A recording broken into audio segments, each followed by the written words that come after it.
Hai semuanya, perkenalkan nama saya Yolanda Evelyn Agustina Manalo dengan NIM C1C023-038. Hari ini akan mempresentasikan tentang teknik pengambilan sampel.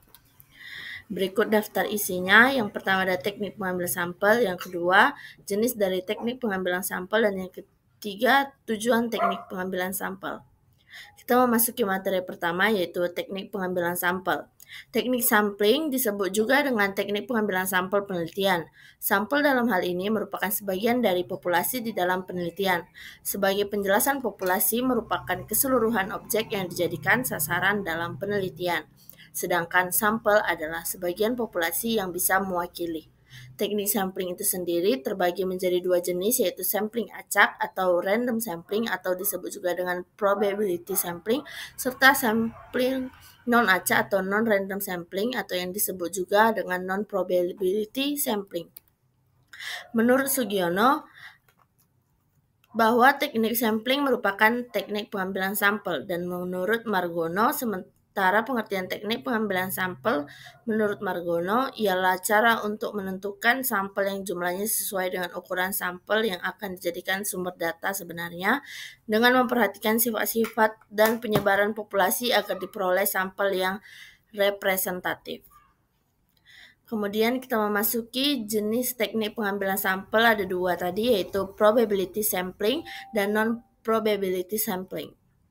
Probability sampling adalah metode pengambilan sampel dengan mengasumsikan seluruh sampel memiliki kesempatan yang setara untuk menjadi objek penelitian. Teknik ini merupakan teknik pengambilan sampel penelitian kuantitatif. Probability sampling ini terbagi menjadi 5 jenis, yaitu yang pertama ada pengambilan sampel acak sederhana atau simple random sampling, yang kedua pengambilan sampel acak sistematis atau systematic random sampling, yang ketiga ada pengambilan sampel acak berstrata atau stratified random sampling, yang keempat ada pengambilan sampel acak berdasar area atau cluster random sampling, dan yang terakhir ada area sampling atau multi-stage sampling. Dan yang kedua ada non-probability sampling yang merupakan lawan dari probability sampling itu sendiri. Jadi pengambilan sampel dilakukan tidak secara acak. Maksudnya adalah pengambilan sampel tidak memberikan kesempatan yang sama kepada setiap sampel yang dipilih. Teknik ini biasanya dipilih ketika populasi belum atau tidak dapat ditentukan secara pasti.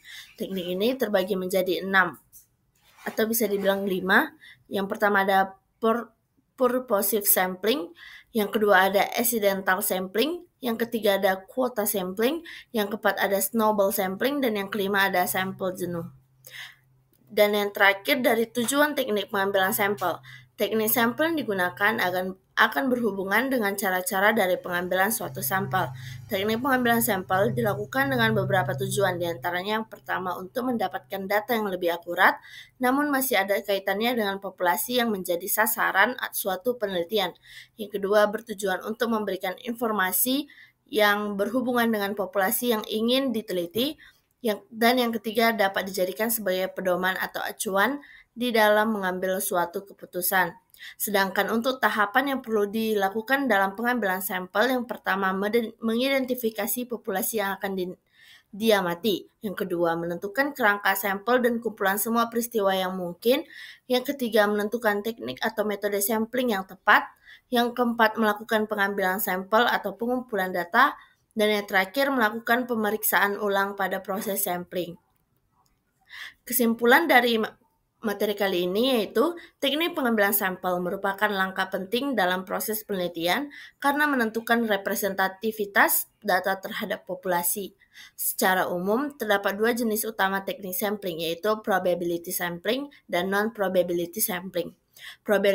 Probability sampling melibatkan pemilihan acak sehingga memungkinkan generalisasi hasil ke seluruh populasi dengan metode seperti simple random sampling, systematic sampling, stratified sampling, cluster sampling, dan multi-stage sampling. Sementara itu, non-probability sampling tidak menggunakan prinsip acak dan lebih mengandalkan kemudahan kriteria atau aksesibilitas subjek seperti pada metode purposive sampling, accidental sampling, quota sampling, dan snowball sampling, dan yang terakhir sampel jenuh. Pemilihan teknik yang tepat bergantung pada tujuan penelitian, karakteristik populasi, serta batasan waktu dan sumber daya. Melalui teknik sampling yang tepat, peneliti dapat memperoleh data yang relevan dan berkualitas untuk mendukung validitas hasil penelitian.